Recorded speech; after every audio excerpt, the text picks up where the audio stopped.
Good afternoon, everyone. Welcome. Glad you're here. I'll call to order the workshop session. First item is discussion regarding the Lampasas County Chamber of Commerce and the Visitor Center Agreement renewal for fiscal year 2022. Thank you, Council. So I brought our president up, Alexis Thompson, with me today because she is also on this agreement as a signer. Right. And I wanted to mention before we go through and approve the agreement that after further review, we read a couple of paragraphs in here, and I'm sorry, I'm just now bringing this to the attention, but it's a little contradicting in two of the sections, and so I am just going to tell you what those two items are, and then see how council would like to proceed in how we report for the year. So in section, I've got it highlighted here, sorry. In section 2, second paragraph, where it starts, in addition, the parties acknowledge that the city may provide hot funds. Mm-hmm. There's a section in there where it talks about the requesting of funds for prior to events for hot funding. Like we normally do, we submit an application, I come to council, and then you give your ruling on whether or not, along with the breakdown, whether or not you will approve those hot funds. Then after the event takes place, we then submit for reimbursement. However, if you go to section 7, A, where it says hot fund program of work and budget, it talks in here about providing a program of work and projected line item budget to the city for approval with operational costs, including advertising, promotional costs, and then the event and festival costs are where we traditionally, those are the line items for hot funding. So my question to you is, would you like to consider us bringing all of our hot funding for events to that budget meeting in July, or continue to, which would actually streamline the process, not take up an agenda item on the council?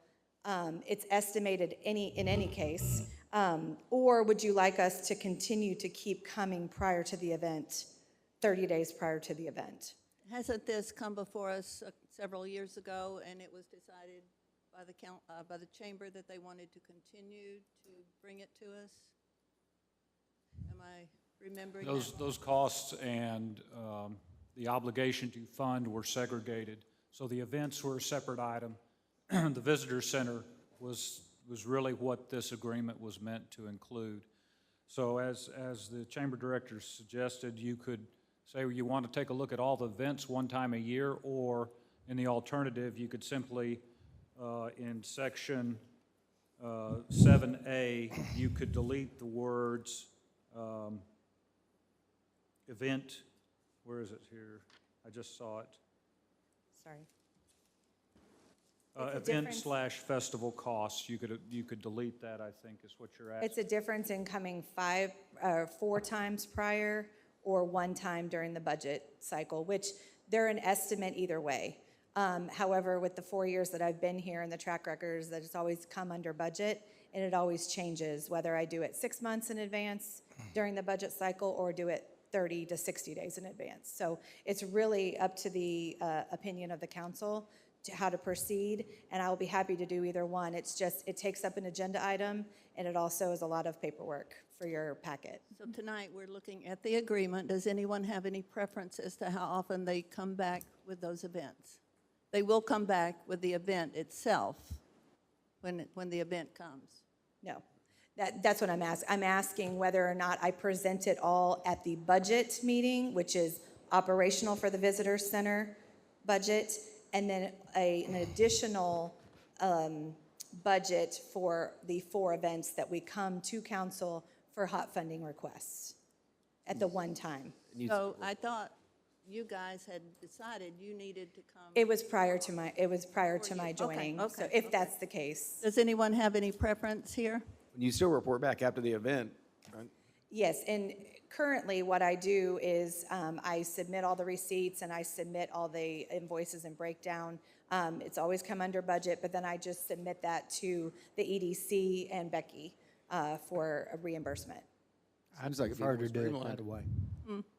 I said I'd prefer to do it that way. Okay, so just present it with your budget once a year and then come back? Is that what I'm understanding, Individually. Randy, or each time? It really doesn't matter one way or the other to me. I'd say with the budget.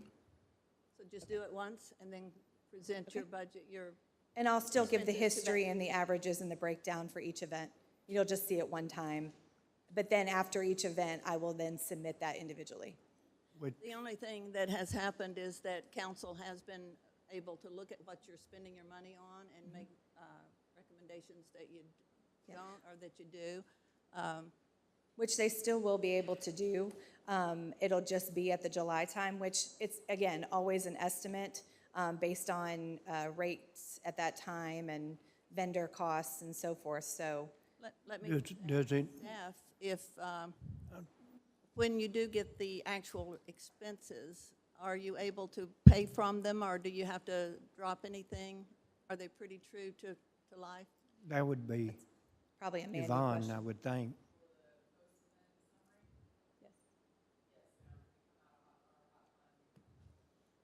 They came out of the same,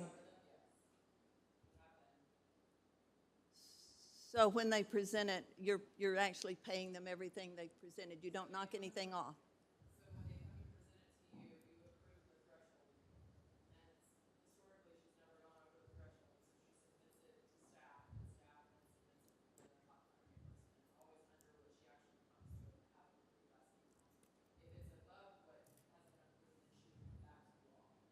So I guess my question is, are all those expenses approved expenses typically? yes, they all fall within the breakdown that I submit each time, yes, ma'am. And what I'll be able to do is I'll be able to show the history of those, and so you will see at that time that it will not go over, because if it ever goes over and I've estimated incorrectly is when I would come to council to ask for the additional, which, knock on wood, I'm praying I never have to do, so. And does staff have any issue with this? And no one on council? I think we would just include some language in Section 2A, the paragraph in question, that in July, or when the budget is presented. And I don't think we would want it to preclude them from coming back sometime during the year if there was a new event that came up. So that might be the one That would be the exception exception. to the rule, or anything subsequently over, which, again, is on me. So can this be changed here locally? We don't have to send it out? Okay, great, thank you so much. You had everybody Good, all yes, ma'am. right? Okay. So now, back to your agreement. Does anyone have any issue with the agreement itself? Any questions? That's it? Yeah, that was it. Everything else we did pre-meeting. With that exception, it's the same as it had been, isn't it? Correct, sir, yes. Yep. Except for dates and names. Thank you so much. Thank you so much. Appreciate it.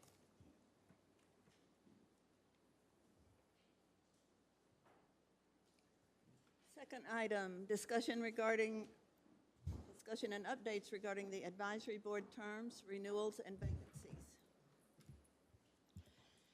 Good evening, Mayor and Council. This item is just a follow-up to the workshop that we've done previously with regard to the board renewals.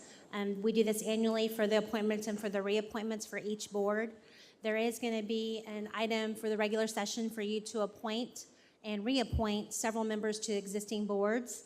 Right now, I do have my construction board, parks, planning and zoning, and the airport zoning board of adjustments ready to be reappointed, and then I do have one new member that'll be appointed this evening. For EDC and library, we are still looking to fill vacancies, and then for our capital improvement, we will have one later in the year where we'll look for a vacancy to be filled as that board as well. For my zoning board of adjustments, I do have 2 vacancies that are new this year, so I will be moving an alternate into my regular board lineup, and then I will have 2 alternates that I'll need to fill. But other than that, they're looking pretty good. Any comments or questions? Thanks, Becky. You're welcome. Next item, discussion regarding reservations, procedures, and rental fees for the Campbell Park Pavilion. Good evening, Mayor and Council. I apologize, my allergies are kind of acting up today, so.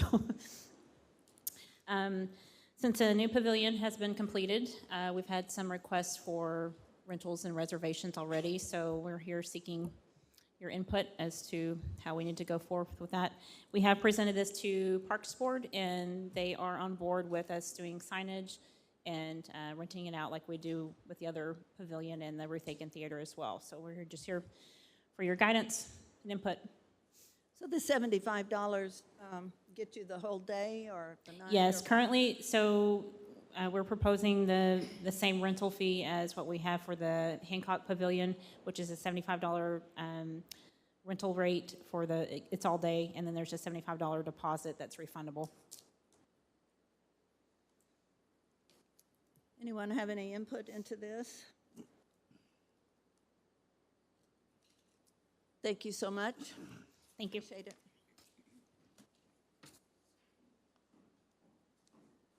Next item, discussion regarding residential and commercial developments. Good evening, Mayor and Council. Frank is here with me as well, in case you have any specific questions. This item is brought back up to Council at the request of Mayor Pro Tem Williamson. I brought it up a few months ago with regarding to the commercial and the residential developments in town, and I just have provided you an overview with what's going on. This is not inclusive by any means, but this kind of gives you an idea of how busy we've been lately over the last year, or at least since January. So just kind of go over the commercial developments. We do have some new storage units on 4th and Brown. The house on the corner was relocated, and that will be moving forward. There's a new retail strip center and storage units on 4th and Briggs. The storage units have almost been completed, and the front that'll be facing 4th Street is to be built here soon. The previous location across the street on 4th Street, where it was WT Excavating in the landscaping business, that has actually been bought. They've been relocated, and the ideal now is to demo that and build a new retail strip center there as well. We do have the Eco Strong Manufacturing on Pecan Street that is still doing well. I believe some of y'all have gone on a tour at that facility. And we do have Silver Creek Assisted Living that is still looking to add some additional apartments that'll be for age restricted. They'll be senior living, and that's right across from Boone's RV Park. They are requesting to do 2 4-story and 1 2-story. And this is one of the developments that we do have to do some height restrictions, zoning amendments to, as well as we still have to do some site plans, utility relocations. There's other things in the works. But the first step was just getting the amendments for the height restrictions kind of lined out. So we're kind of going in the right direction in that aspect as well.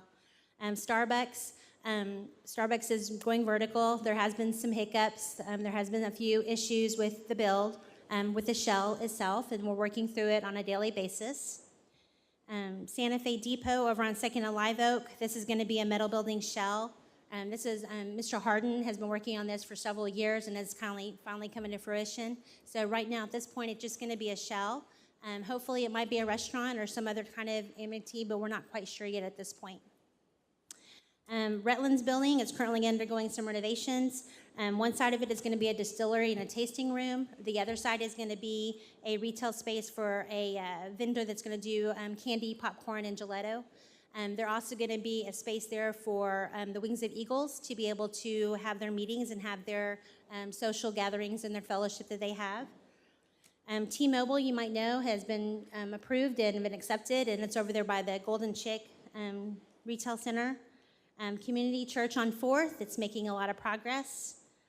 Church of Christ is a new build. It's going to have an activity center next to it, and this is around the corner of North. Grace Fellowship, we've recently gone through some plan review. They're going to be adding on out there for some Sunday school classes. Bancorp South, the building on Key, the old building, is going to be renovated, and what we know as of right now is that the pharmacy is going to be moving in there for more space. The LISD, the Auto and Tech building, it's intended to be done in October, we believe, but we're not quite sure yet, but that's the game plan as of right now. And then recently this year, we had the Sneed Crematorium that was completed. So for new businesses, just a quick list really quickly. Whiskey and Wrenches, which is the Saloon 37 here on the square. The beer market is under new business owners. They are now open for lunch. They have some pool tournaments, some trivia. They're kind of expanding their offerings.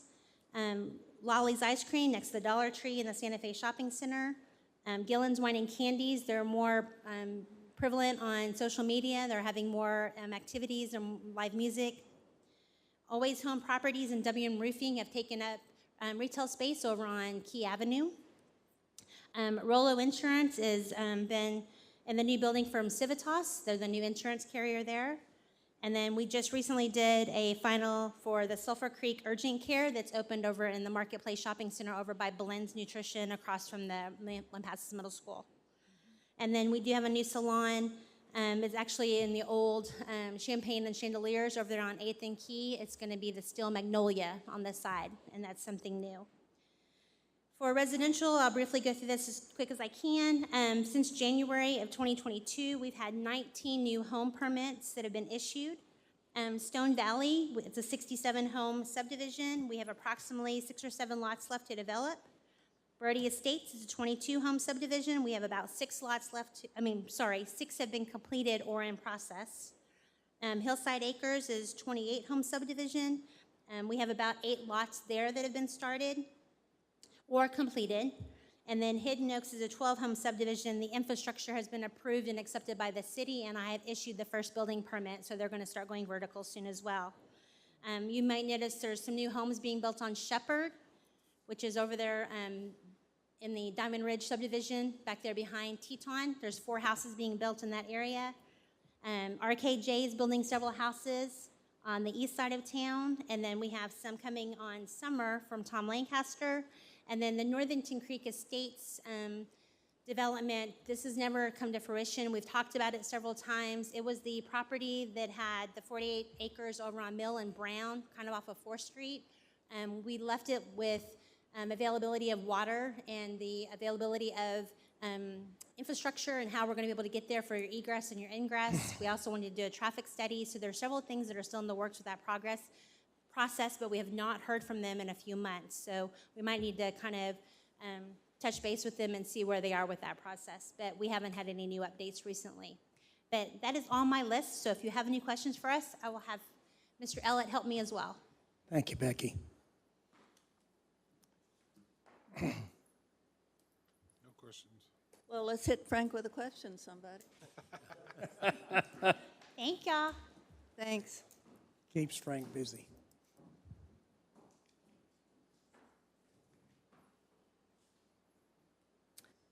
Next item is discussion regarding any item on the regular agenda.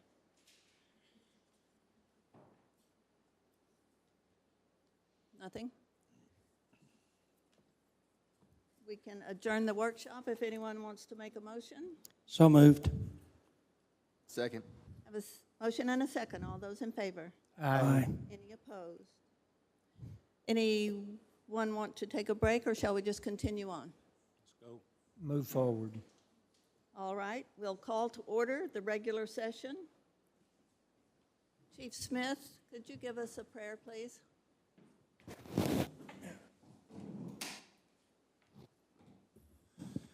Lord, we thank you for this day, and we pray that you just be with us this evening as we go about to do the business of the city of Lampasas. I pray that you give us wisdom, that you would give us knowledge and the ability to make good decisions in all that we do.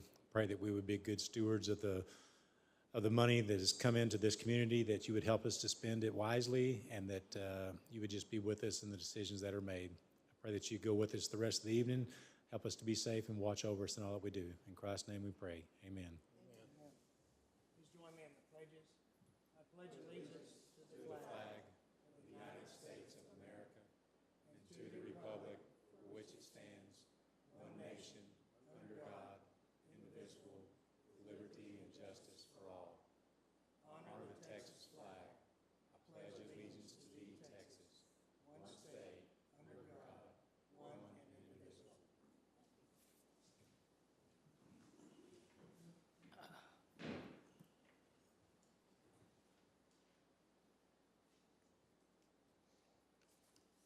We do have a proclamation this week. Fire Prevention Week is October 9 through 15.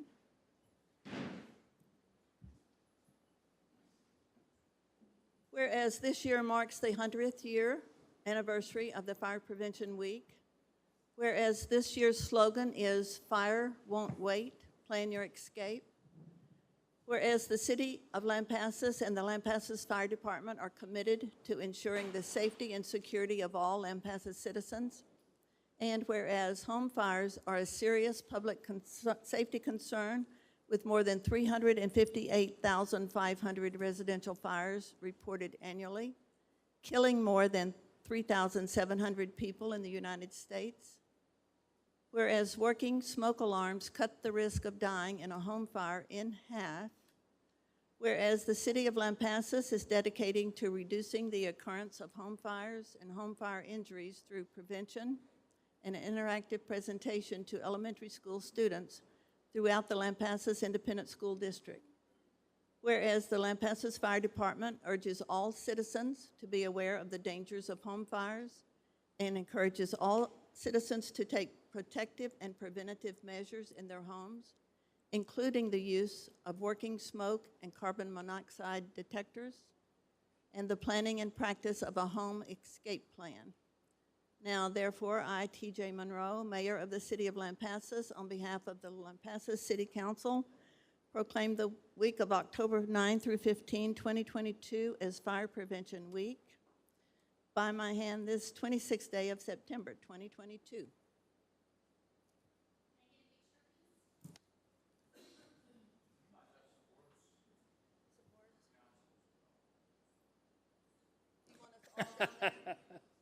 No, he was talking about him speaking. If I could encourage everyone just to simply change the batteries in their smoke detectors whenever they change their clock in the spring and in the fall, and then test them once a month. And then this year's focus is on a home escape plan, and really talk with your wife, talk with your kids, talk with your grandkids, with nieces or nephews or whatever, and know where they're gonna go in case there is an emergency.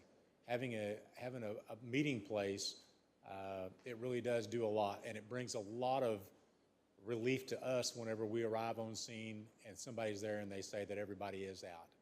That makes everything a little bit better. We can definitely replace homes and whatever it is that's burning, but it's hard to deal with loss of life and stuff like that. So, but thank you very much.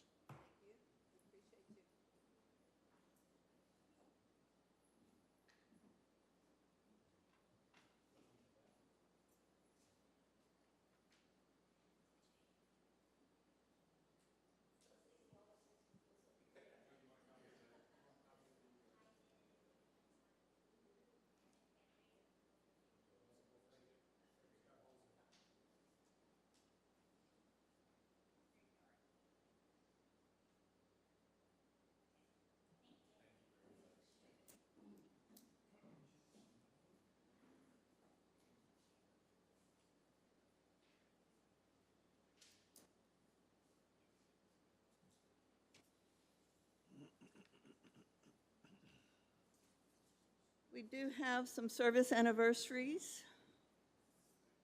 Did I see Jody came in? We have Christy Acevedo for 5 years, Raymond Roberts for 25 years, and Jody Cummins for 30 years. Just Jody?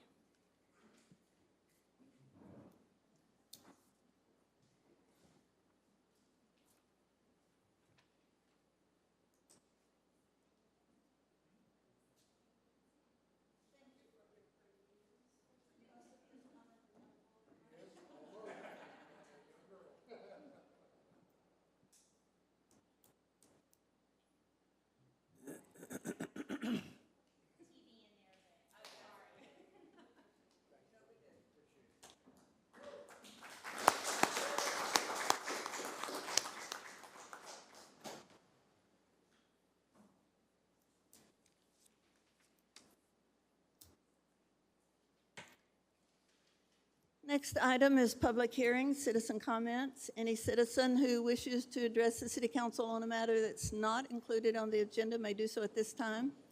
The City Council may not deliberate on the items.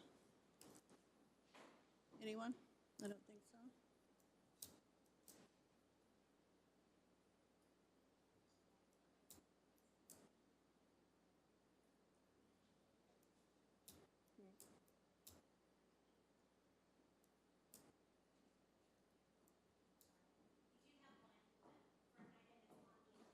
Okay. Nothing for the first. So the next item is any citizen who wishes to address the council on a matter that is included may do so at this time.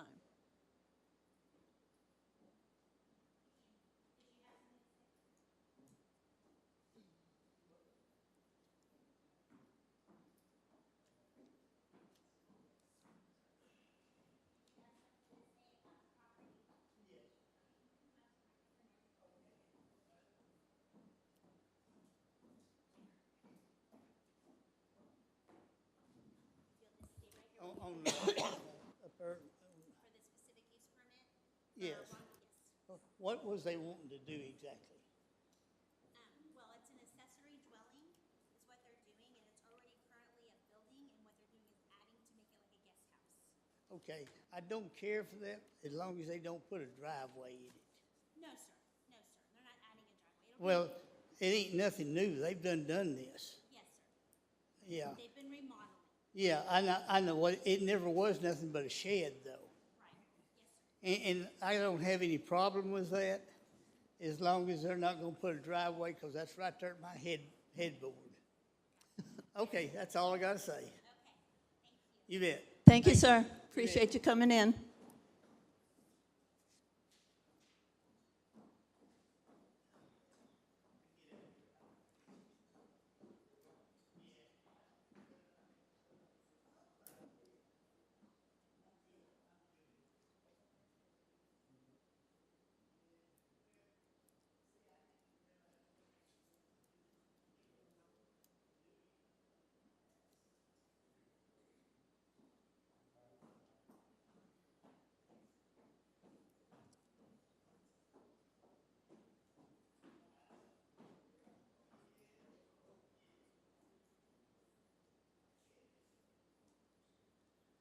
All set? Next item is minutes, discussion and possible action concerning the approval of minutes of the special public hearing held on September 7th. Zach has just brought to my attention the date on there is wrong.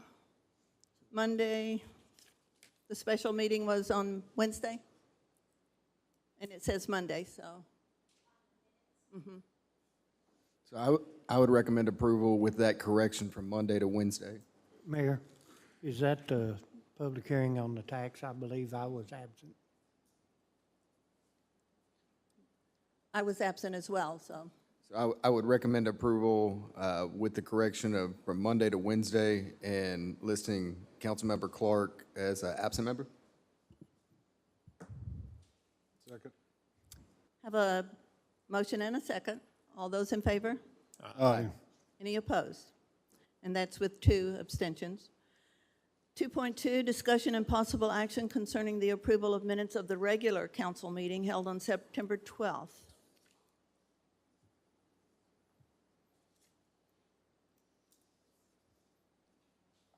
Move to approve. I'll second. And Zach and I both were absent on that day, so we'll have 2 abstentions. But all those in favor? Aye. Aye. Any opposed?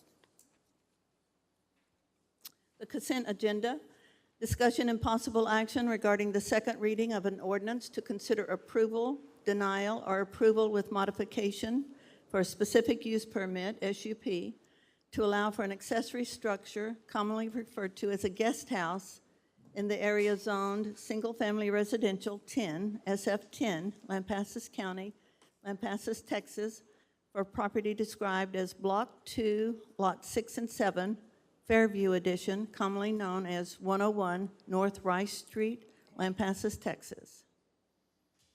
Is this what Mr. Weeks was referring to? Okay.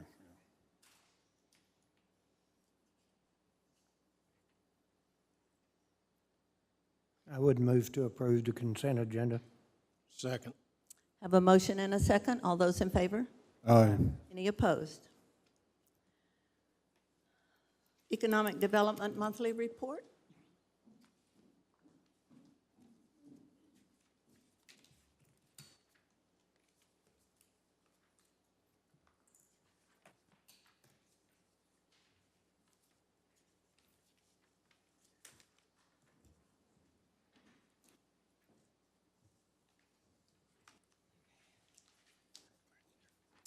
Good evening, Mayor and Council.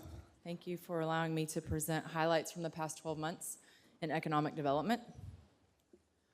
The EDC mission is to enhance the economic opportunities and quality of life for our citizens through strategic business retention and attraction. The vision of the EDC is to be recognized as a thriving community with diverse economic opportunities while maintaining our excellent quality of life. This is a little blip on the history of where the citizens voted and approved in 1998 the 4th cent sales tax to be used for economic development purposes. These are funded by monies collected through the 4B sales tax designed to bring higher paying primary jobs. There are specific rules and guidelines that we follow, usage and applications that are all governed by the Texas Attorney General. This outlines the funding for the sales tax at 8.25 and then the breakdown of what the state, the city, the county, and then ultimately what the EDC receives. So I like to always give an example. This is a pair of kids' shoes from Mercantilles on the square, and that shows you kind of the breakdown of what the store price is with sales tax, and then at the very bottom is what the EDC would receive from this sale to use for economic development purposes. So that kind of leads me to my next one. It's 11 cents, which means we have to be very mindful and strategic when it comes to public fund investment. This is a sales tax allocation comparison of what the EDC has received in the past 12 months, but it's two different, it's this past fiscal year and the year before as a comparison. So you'll notice as a trend, it historically dips in March and April, which are actually sales from January and February. And typically we've figured that's because people have just had the holidays and they've shopped and they're saving, but then there's property taxes that are due as well. So I think that kind of explains the historic dip for those months.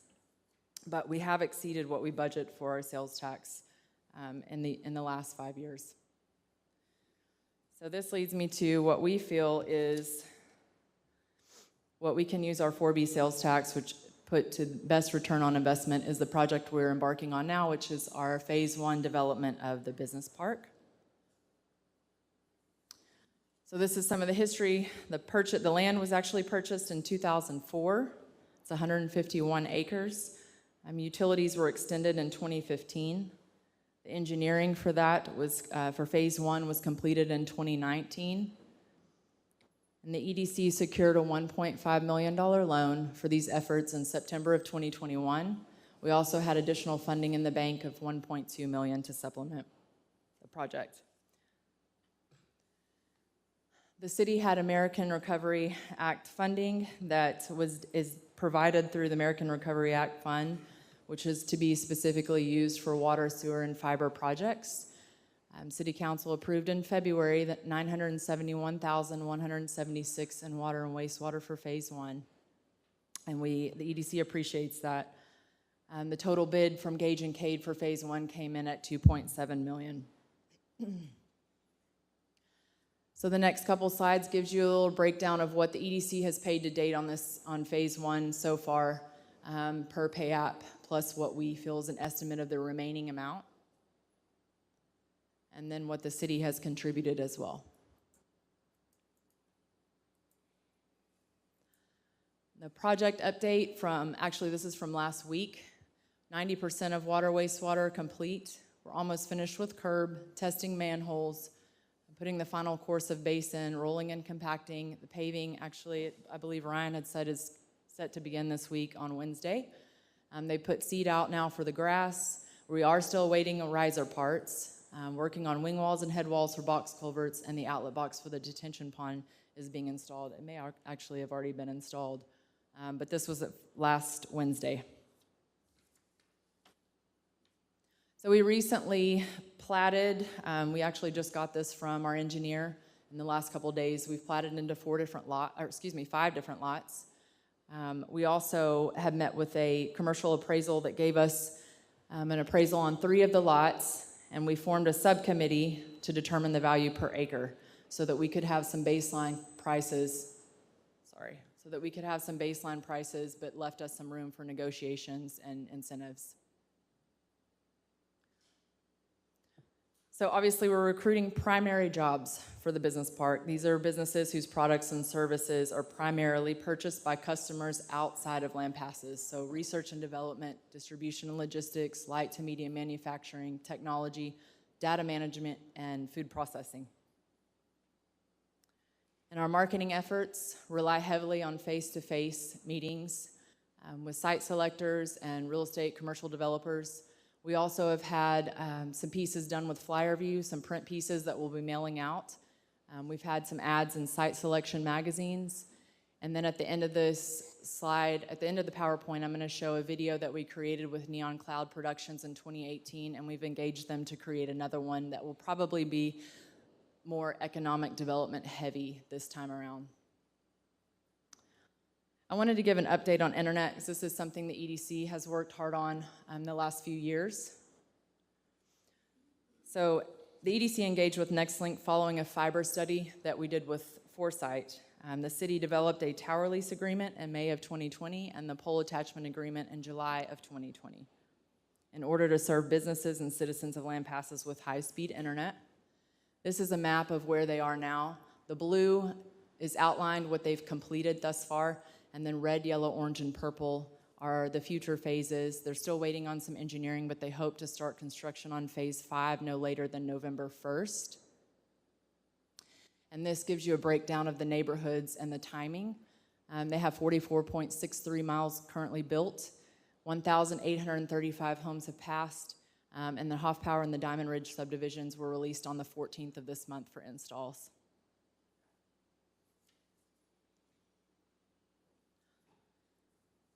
Job fair. We hosted our annual hiring event on June the 16th at the Lampasas Middle School. We had 30 employers, approximately 65 job seekers. There were 31 on-the-spot interviews with several scheduled following the actual event, and then 9 offers were made during the event. So the numbers of the job seekers have been down the past couple years, but that's everywhere. All of the regional and area job fairs have seen the same decline in the job seekers, but the quality has been much better, and we did get some really good feedback. A lot of the businesses were really happy that they were able to promote their business aside from just, if they didn't have a lot of job applicants, they were actually able to get their business in front of some people and do some promotion. So all in all, it was successful. We did partner with the Texas Veterans Commission, the Lampasas County Chamber of Commerce, and Workforce Solutions of Central Texas. Workforce, and this is actually a picture of EcoStrong, our new manufacturing plant down on Pecan Street. So I put together some data here that I'll try not to bore you too much, but I just wanted to give you a little snapshot of Lampasas and the county. So regional employment, being part of the Killeen Temple MSA, is 5,842. We've grown 331 jobs in the last 5 years, expecting 617 more jobs in the next 5 years. The population is expected to increase by 8.9%, or 1,974 people, in the next 4 years. The jobs in Lampasas alone have increased by 6% from 2016 to 2021, which outpaced the national growth rate by 4.2%. Unfortunately, jobs are increasing, but the labor force participation has decreased from 56% to 52%.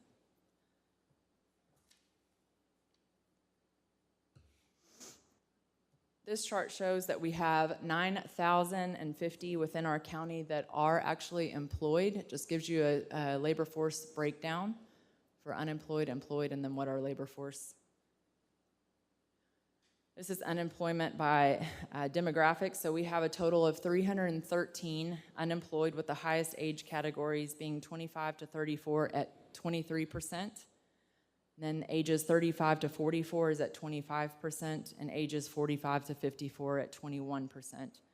Unemployment spiked in 2020 at 5.39%, but as of May 2022, it has declined to 3.34%, with a labor force participation rate of 51.84. Population trends.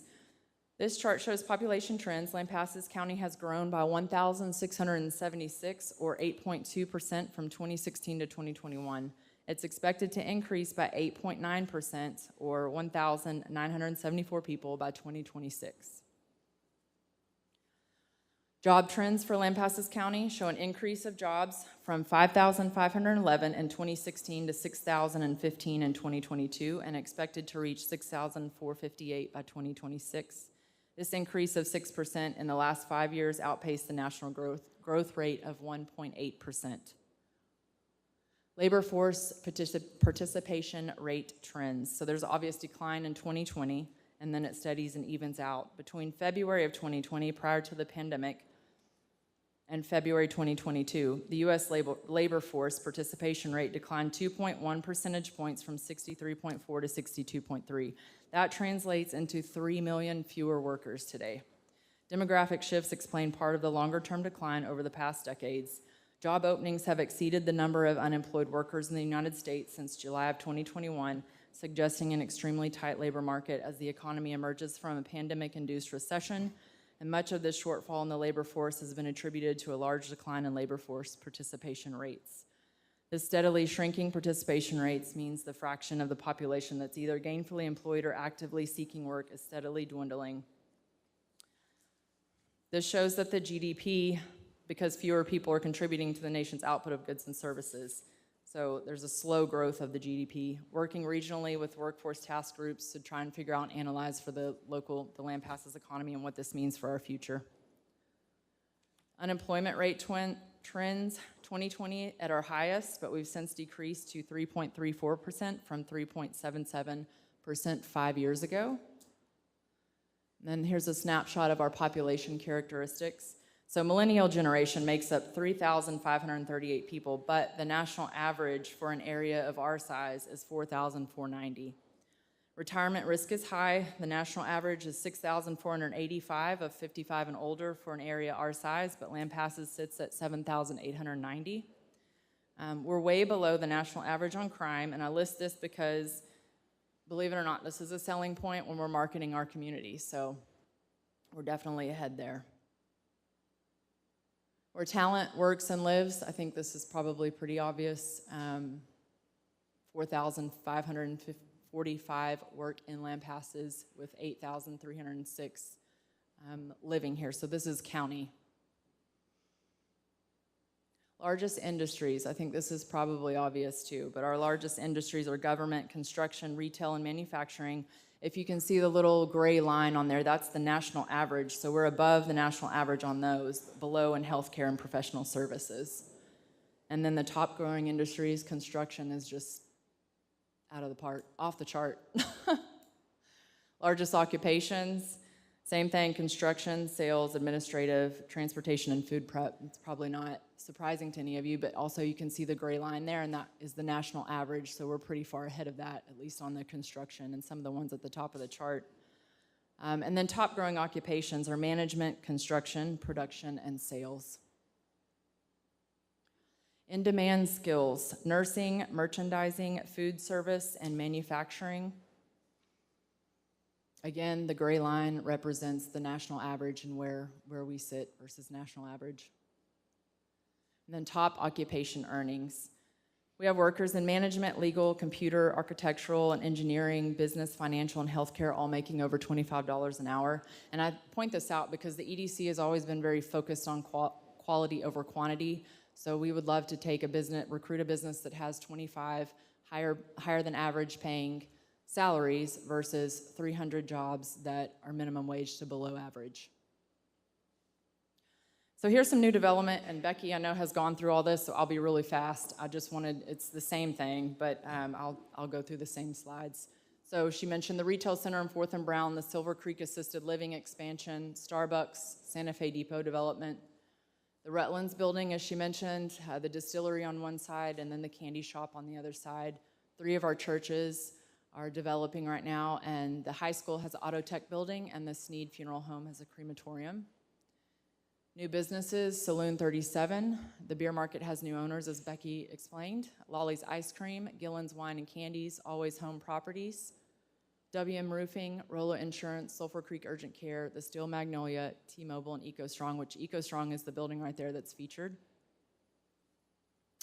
And then this, do you want me to click on it, or do you want to just play it? The next slide will be the video that I mentioned. Do you want me to click on the next slide, or?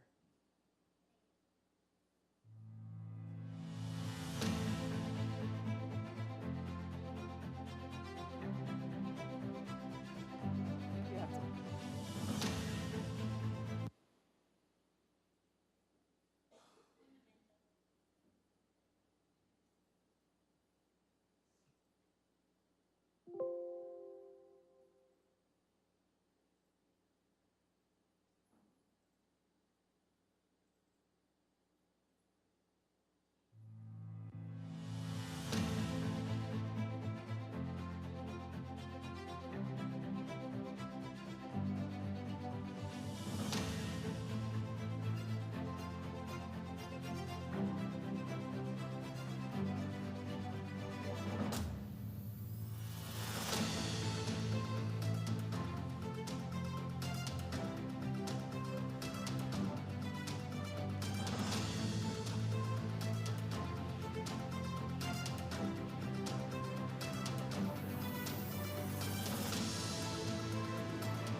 So that's the video that we did in 2018. We've engaged the same production company to create another one for this next year. So specifically for marketing purposes, it'll probably be really heavy on business park and recruitment. Are you going back to my, I think that's it. Technical difficulties.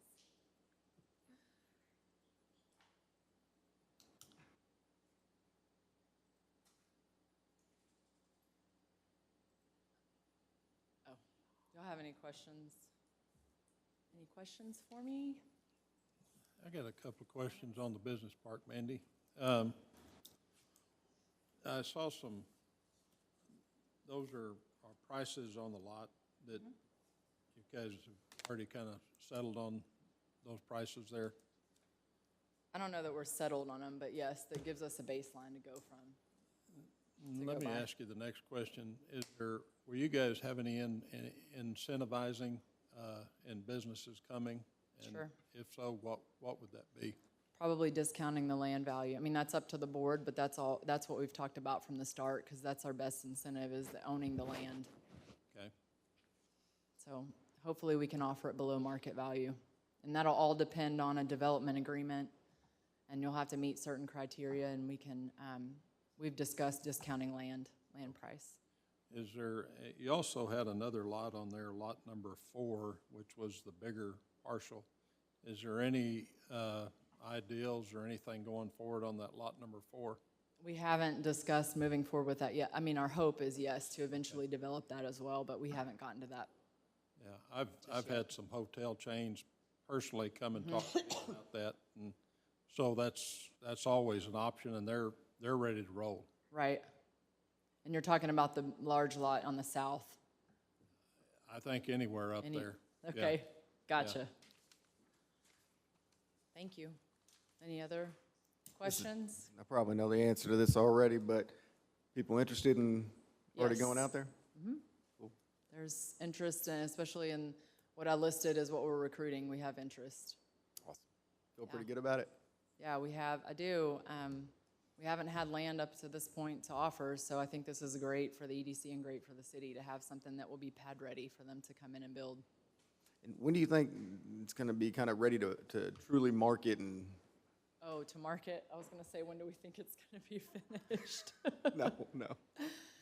I think, honestly, I mean, it's marketing now, but we just received our print pieces that we've been working on. We just placed an ad with Site Selection. The September issue of Site Selection magazine was a Texas issue, specifically for those industries that we're recruiting. So we placed an ad there. And then once we engage with Neon Cloud and get the ball rolling on that video, I think then, now's the time to start. I don't know our time frame on what they've told us as far as possible completion. I don't know if Gage and Kate has said anything to you, Ryan. They haven't said anything in stone, but with the paving, hopefully starting Wednesday, that's about a 2-day process out there. There's no traffic on it, so they're getting very close to the end. I think once those box culverts are done, other than some cleanup, the regular, site updates, where they'll spray some grass and do some of the cleanup areas. They're getting pretty close. So, really, for right now is the time for a company to come in and put their stake in the ground and kind of being able to massage things however they want it to be.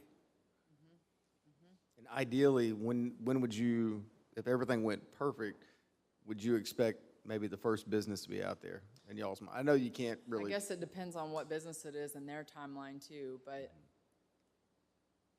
The next year or so, you think?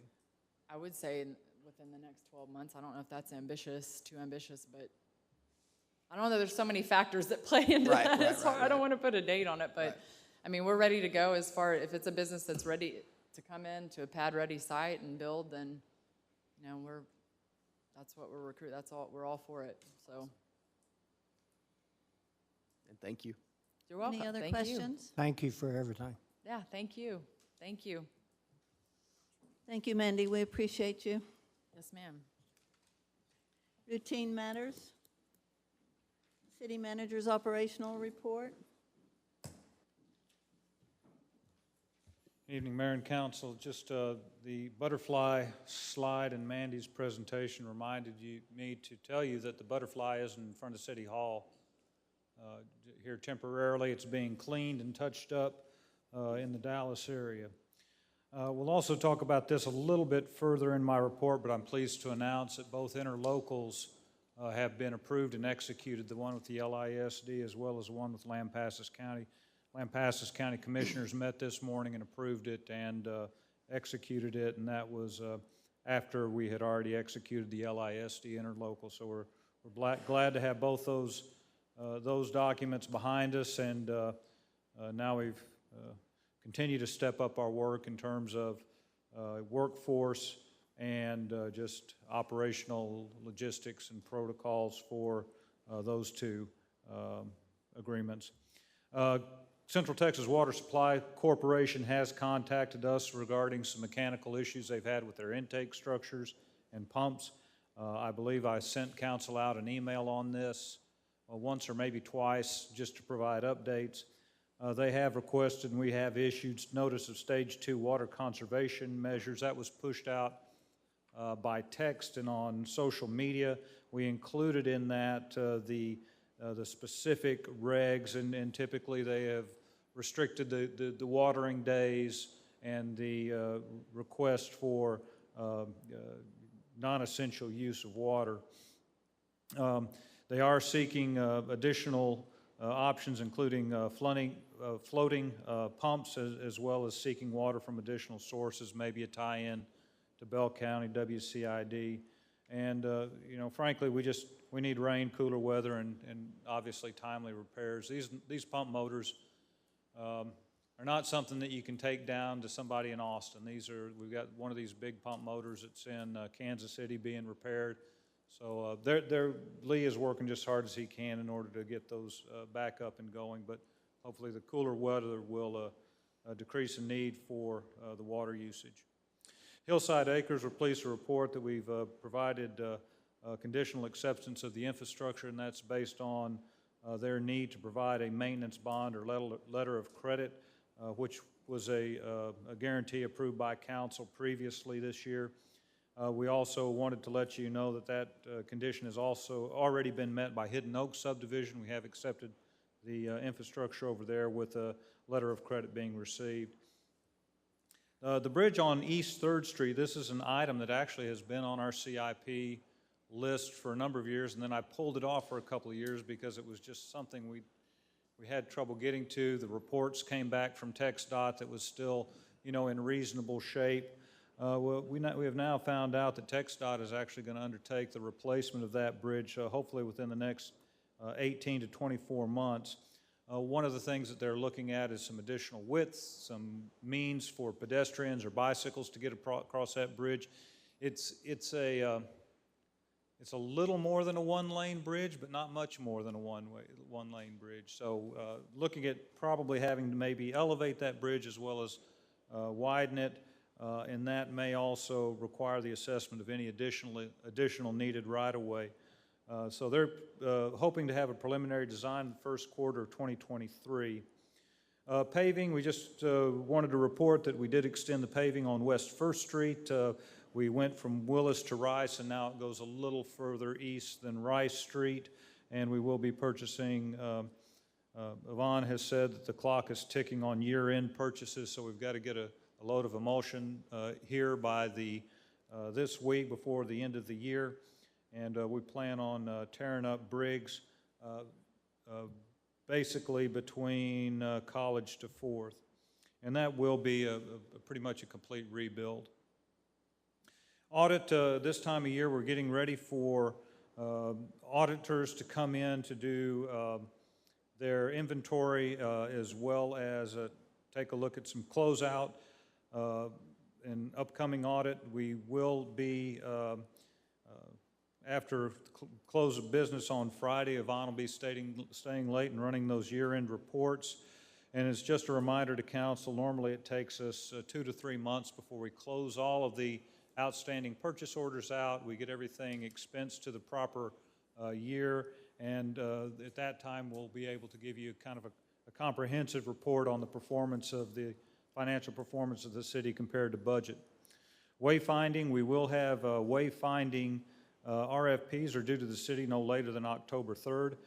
Becky reports that we've sent out 14 RFPs to requesting parties. We actually have 3 of those folks submit requests for information, which have been pushed out. The proposals will be scored based on a number of criteria, including cost, and it's our hope to bring those to you on October 10th at the meeting.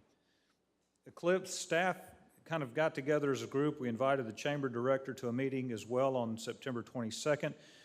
We wanted just to touch base on any pressing planning needs related to the eclipse.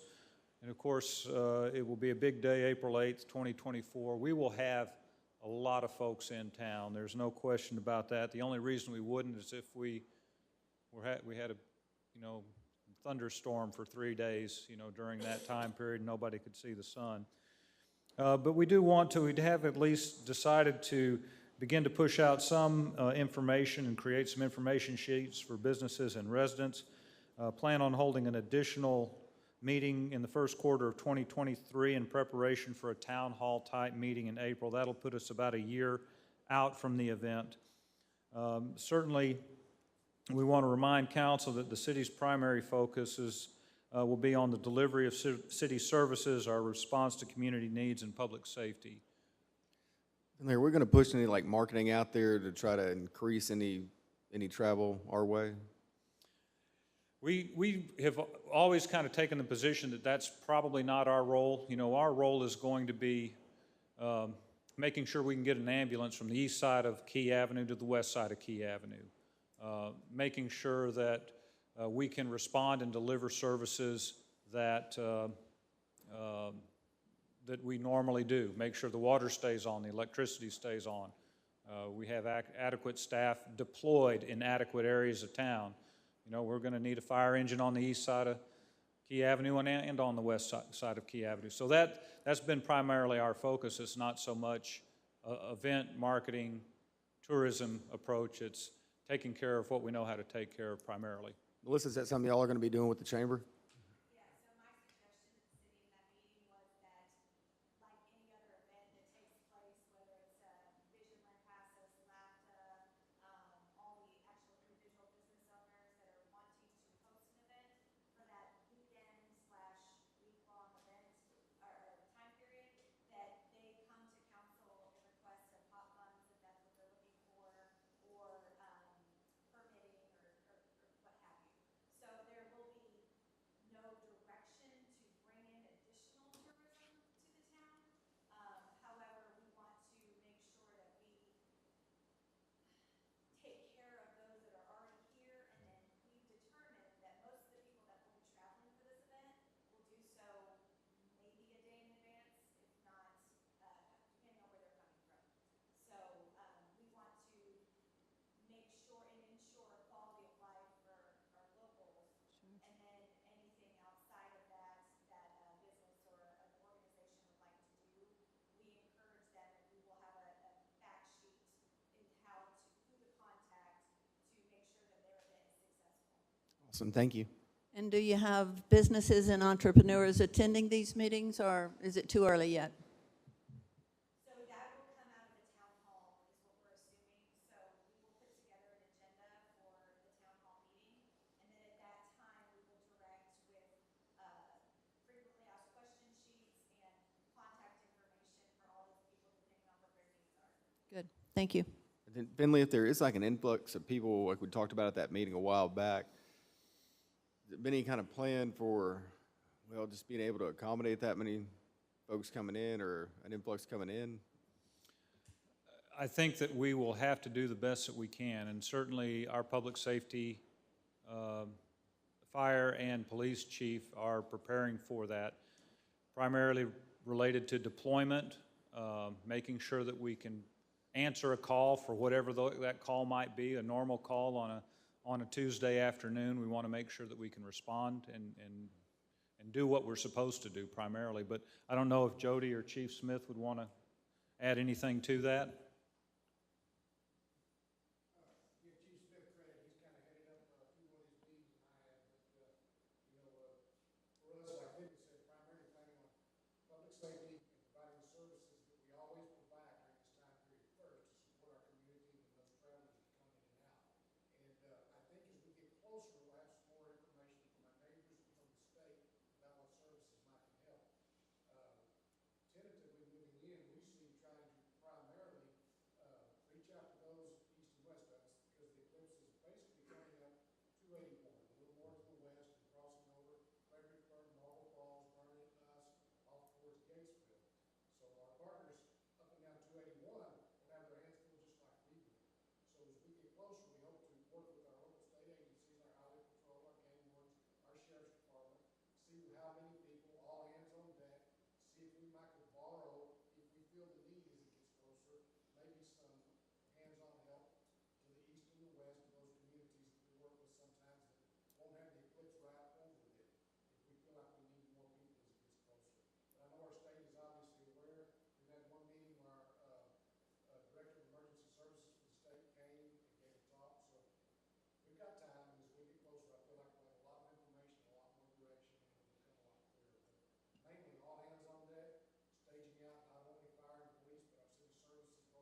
Thank y'all.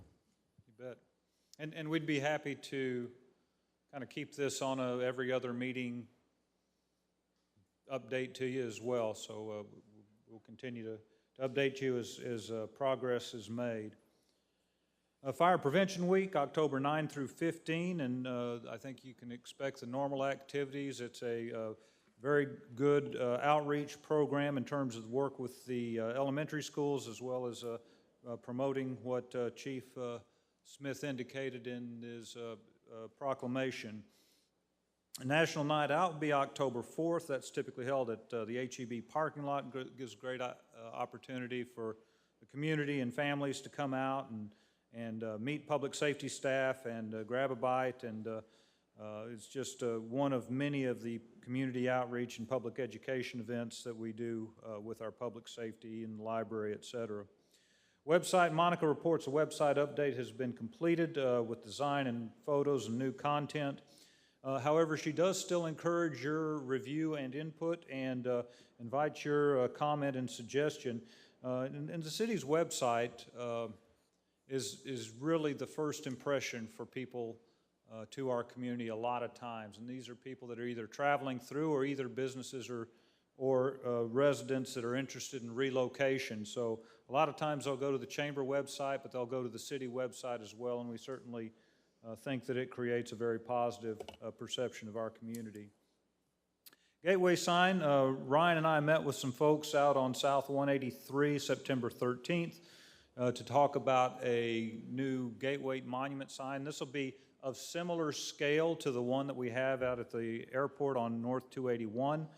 We're fortunate Bill Metzger was there. He's the sign donor, and he's actually going to work up some renderings, kind of looking at different orientations and locations for that sign, whether it's partially in the right-of-way or mostly in the right-of-way. And I think Ryan was also very helpful in terms of providing some TxDOT allowances for use of right-of-way.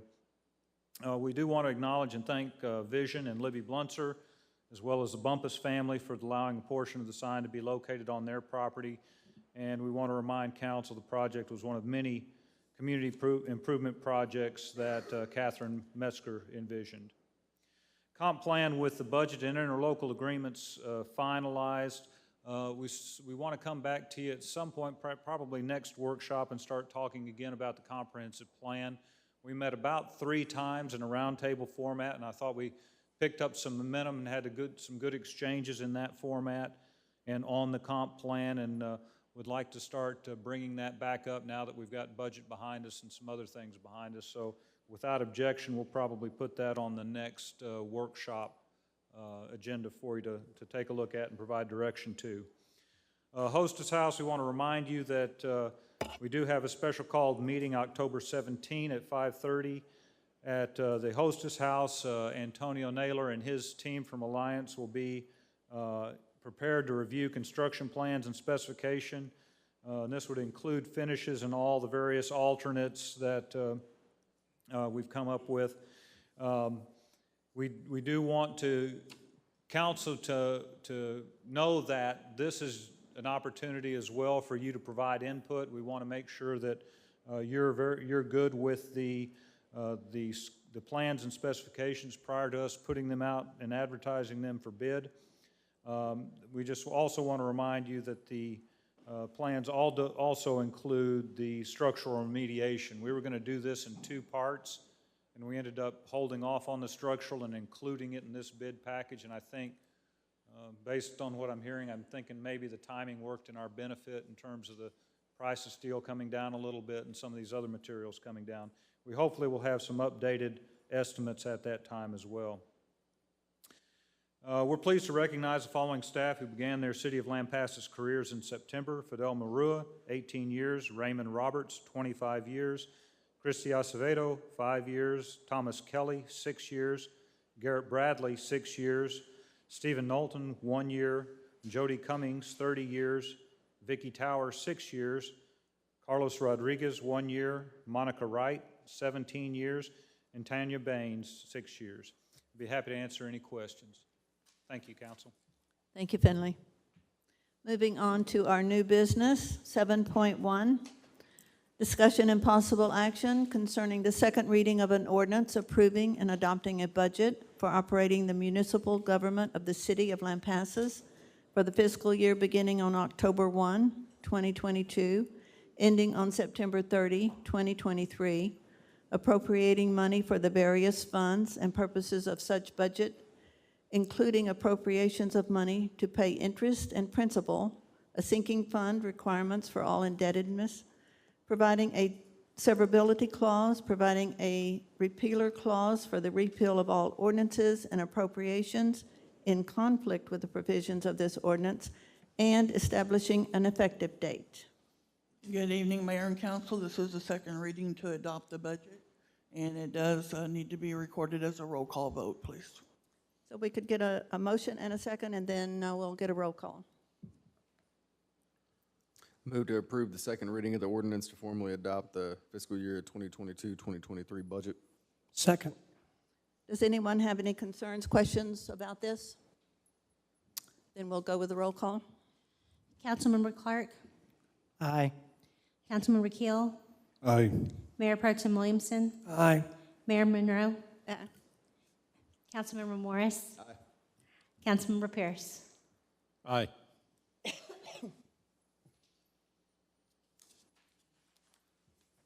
Thank you. Thank you. Next item, discussion and possible action concerning the second reading of an ordinance setting the tax rate and levying a tax upon all property subject to taxation within the city of Lampasas, Texas, for the 2022 tax year for the use and support of the municipal government of the city of Lampasas for the fiscal year beginning October 1, 2022, ending September 30, 2023. Apportioning said levy among the various funds and items for which revenue must be raised, including providing a sinking fund for the retirement of the bonded debt of the city of Lampasas and establishing an effective date. Again, this is the second reading of the ordinance to adopt the tax rate, and it does have to be a roll call vote, please. I move that property tax rate be decreased by the adoption of a tax rate of 0.3156, which is effectively a 9.05% increase in the tax rate. Second. Have a motion and a second. Does anyone wish to discuss? Call for a roll call. Councilmember Clark, Aye. Councilmember Keel, Aye.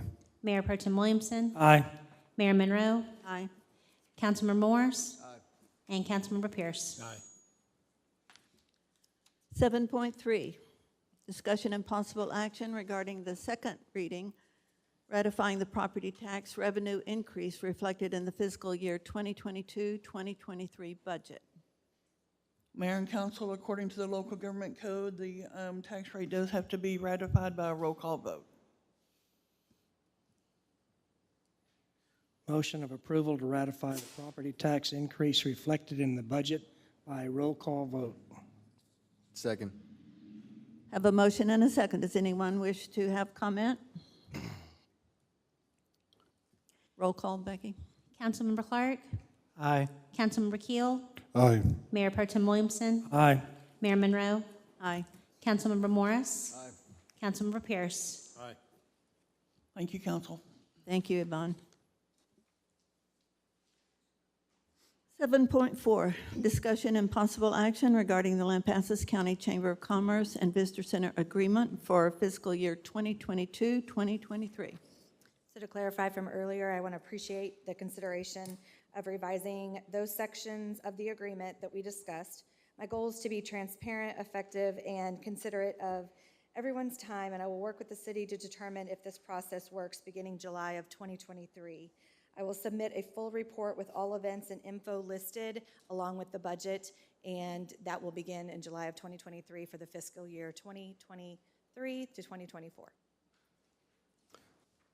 Move to approve the Lampasas County Chamber of Commerce and Tourism and Visitor Center Agreement with the City of Lampasas for fiscal year 2022-2023 with corrections made during the workshop session at the September 26, 2022 meeting of the City Council. Second. Have a motion and a second. Does anyone wish to have a concern, question, or comment? All those in favor? Aye. Any opposed? Thank you, ma'am. Thank you. 7.5, discussion and possible action regarding a request from the Lampasas County Chamber of Commerce for hotel occupancy tax funds in the amount of $1,671 for advertising expenses related to Hunters Tourism Promotion, September through December 2022, and the Hunters Welcome held on November 4th, 2022. So this is a perfect example of what will happen come July 2023, where I will present a listed item of the history of the event and then also the funding that is being requested. So in this instance, if there are not any questions, you can see the breakdown of the advertising and event expenses, which it's actually all just advertising for this particular event. I have actually done a little bit more advertising in regional publications and hunting guides in surrounding areas, more so than I've done in the years past. So, any questions? Motion to approve hot funding in the amount of $1,671 for advertising expenses related to Hunters Tourism Promotion, September through December 2022, and the Hunters Welcome to be held on November 4th, 2022. Second. Have a motion and a second. Does anyone have any questions for Melissa? All those in favor? Aye. Thank Any you. opposed? Thank you so much. 7.6, discussion and possible action regarding ratification of funding for emergency purchase of heating cooling unit at the Lampasas Police Department in the amount of $5,400. Good evening, Mayor and Council. Thank you. We had an air conditioner unit go out about a month ago. It's been crippling along now for about 6 months. Miller's has worked on it, recharged the AC. It's had several leaks. There are 5 units on top of the police station. All of them have been replaced once. I'm going to guess this is one of the ones replaced first, which makes it one of the older of the ones that's been replaced. This time, Tim himself came out and worked with his crew, and they found a leak that is in a aluminum coil system, he said, that cannot be repaired. He started looking a few weeks ago to try to replace that unit, and it is a gas-fired heating, all of them are. There's gas on them for the heat. They could not find one anywhere that could be to us. If we ordered one, it was about a year out. He did find an air conditioner, comparable, same size, but with a heat pump unit, which he said would work almost as good, except for maybe the few coldest days of the year. It came from Florida. It was available. Other than that one, he could not find anything that would work. So coming into, for that size that would, work on our size building. So coming in with winter approaching and probably needing some heat, and this is in dispatch, by the way, the one that services right above that center. Getting with the city manager, we felt like we needed to go ahead and get that on the way. Miller's worked very quickly and got that here within a week and got it installed once it was here within a couple of days. And it seems to be working great as far as the air conditioner goes. We'll know about the heater soon. So we felt like we just couldn't wait and miss an opportunity to have something on top of that building above dispatch working soon. Move to ratify the emergency purchase and installation of a new heating and cooling unit at the Lampasas Police Department in the amount of $5,400 by Miller's Service Center. Second. I have a motion and a second. Are there any comments or questions for Mr. Cummings? All those, You know Mr. Miller very well? I've met him a few times. Okay. I trust him most of the time. Good. That's good to know. Okay. any other comments? All those in favor? Aye. Aye. Any opposed?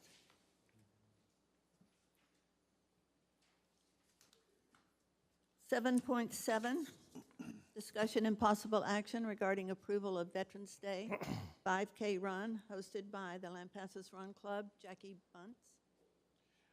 Mayor and Council, we had this event last year for the first time, and they billed it as a fun run, and it was of great success. So they're coming back this year wanting to do it again, but it is actually a sanctioned 5K this time. So they've upped it a notch. The parade route is basically the same in our northeast part of town. Shouldn't disrupt any major services other than They want to start in front of the north side of the square. So we would be shutting down there from First Texas down to almost to Eves, but leaving that circle down there open a little bit. They would like to do one of these blow-up arches, generally in front of the bank area for the start and finish. And we would close them down about 5 in the morning. They'd set up their arch about 6:30. The race would kick off about 8. We'll have patrol in positions to help them that morning to make sure it's safe. And they think they will be cleaned up and out of there by 11.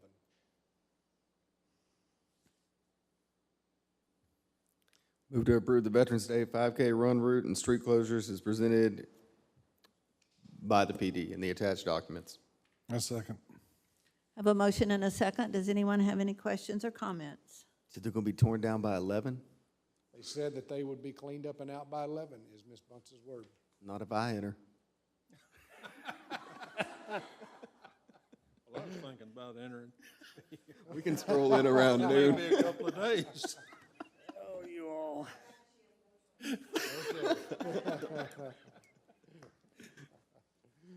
I'm thinking that's plenty of time for a All real right, runner. I bet it works out. I have a motion and a second. Are there any other questions? All those in favor? Aye. Aye. Any opposed? Is that a run or is that a walk? 7.8, discussion and possible action regarding the procurement of a 2023 Ford Police Interceptor vehicle and 1 CID vehicle for the Assistant Police Chief in an amount not to exceed $110,000. Mayor and council, these patrol car and 1 investigator pickup is part of the budget that y'all just approved a moment ago.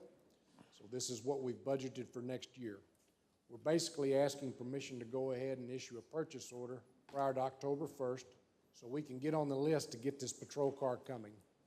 2 to 3 weeks might not be a big deal, but as we indicated a few sessions ago when we were talking about the SRO vehicles, and y'all gave us permission to go ahead and get those on order, they're at somewhere around 8 to 9 months out, give or take.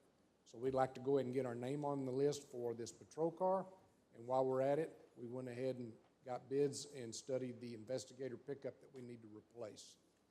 And so the bids that you have in front of you, Silsby, which is where we get our patrol cars, came in lowest at $44,716.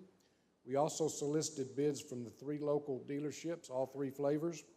The next one was the Dodge at $45,562, and then a Ford pickup at $46,825, and then a Chevy pickup at $52,740. And the way we did the bids is we received a bid sheet from 1 dealership, so we would have exactly what we needed. And then, of course, marking out all information so nobody knew who it was from, gave that same sheet of information to the others. So they all had apples to apples and said, this is the basic pickup that we want. So there's no frills other than the probably carpet, electric windows, and door locks and such.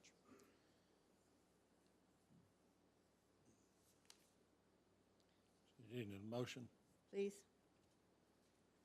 Motion to approve a vehicle of $44,716. Actually, we need it to be for the amount that's on the 7.8 item. 110. Oh, I'm 110. sorry, I'm sorry. He's going to get more than one. Not to exceed $110,000. I have a motion. Second. I have a motion and a second. Are there questions or concerns? Can we just date the PO October 1? Is that what we do? Yvonne's better at explaining this, but we would issue the PO now so we could get it to the Dealer. the dealer. That PO would be canceled at the close of business for this fiscal year, and then we would reissue a new PO for FY '23. Okay. But this has been budgeted and Yes, sir. I would just say if we could amend it to just to specifically state for a police interceptor 2023 and that CID truck. I agree, yep. Second. So I think we've just amended it to the original language, and so we have a motion and a second. Are there any other concerns or questions? You think the assistant chief needs a new truck? Is that what you're saying? Yes, sir, I do. Okay. Where's he at? You think he would have been here tonight? I don't. Yeah, you'd think so, yeah. Looking at trucks. I'll bring that up. The two council members wanted to know why he wasn't here if he needed this truck so bad. I'm still waiting on his speech. Yes, we can schedule him for next meeting if you'd like.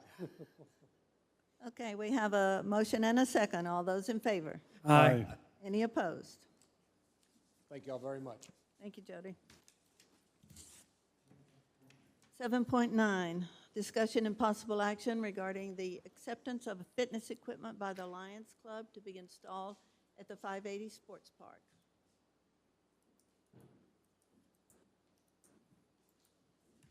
Good afternoon, Mayor and Council. Alexis Thompson is here today to talk to you a little bit about the equipment in the packet. It shows a location. The location we were looking at is just south of the basketball kind of half-court area to the west of the restrooms out there at the 580 complex. I'll let her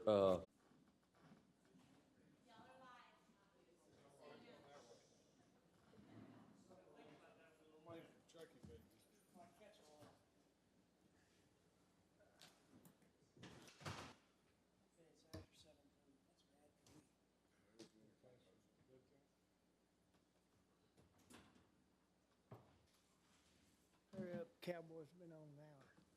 We'll come back into regular session. Discussion and possible action concerning items posted and discussed by council in executive session. There were none. I would get a motion to adjourn. I'd move to adjourn. Second. I have a motion and a second. All those in favor, let's go. Aye. Aye.